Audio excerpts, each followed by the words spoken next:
टखनों से नीचे शलवार काटने वाली जो बात आपने की और जिसकी तवजीह दी, तो ऐसा कभी हमारा आपसे सामना और हमारे शलवार टखनों से नीचे हो तो आपको लगे तकब्बुर का इजहार हो रहा है तो आप काट देंगे?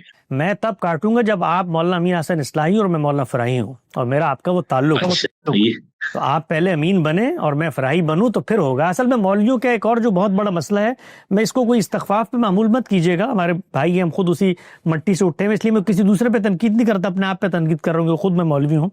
एक जो बड़ा इन्हितात हुआ है उम्मत में, और अल्लाह ताला जिस वक़्त कुछ अजाब आता है खुदा की जानिब से, और हम लोग कोई मुस्तस्ना कौम नहीं, हम खुदा की मुंतखब कौम थी, इसको जिम्मेदारी दी गई थी, हमारे साथ खुदा के कुछ मामले हैं, उस पर हमने पहले भी आपसे बात की थी।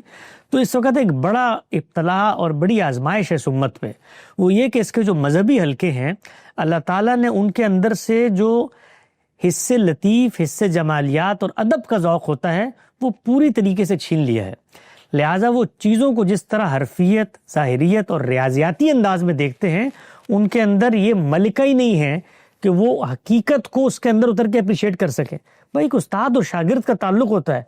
मैं तो अपनी सादत महसूस करूंगा कि अगर गामदी साहब किसी दिन मुझे कोई खिलाफ शरा काम करते हुए देखें तो मेरे कान के नीचे 2 चपट लगा दें, ये मेरे लिए बाइस सादत होगी।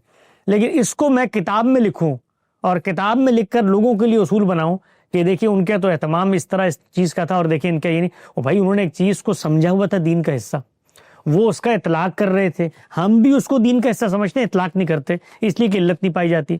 तो ये फ़िकी इतलाकात हैं जिनके अंदर इख्तलाफ वाक़ हो जाता है।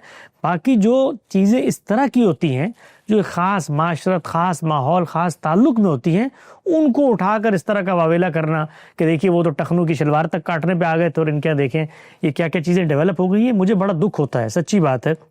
हमारे कीमती अज़हान है, अल्लाह ताला ने इन उलमा को मोहलत दी है, मौका दिया है मुस्बत गौर व फिक्र का, चीज़ों को हकीकत में उतर के अप्रिशिएट करने का।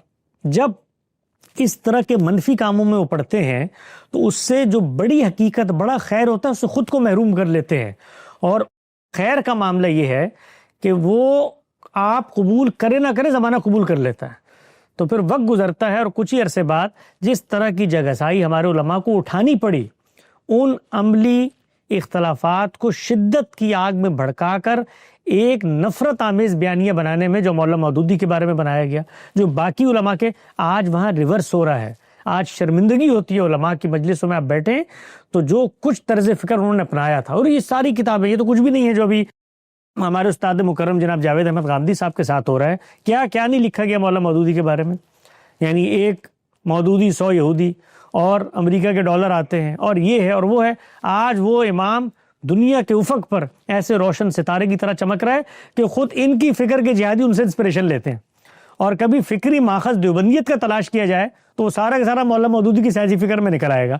तो इस तरह की चीज़ों पे उलमा को गौर फिक्र करना चाहिए। ये ज़्यादा देर नहीं चल सकती, इसका कोई हासिल नहीं है सिवाय इसके कि हकीकत सामने आ जाएगी और फिर आपको नज़रें झुका के शर्मिंदगी से तावीलात करनी पड़ेंगी।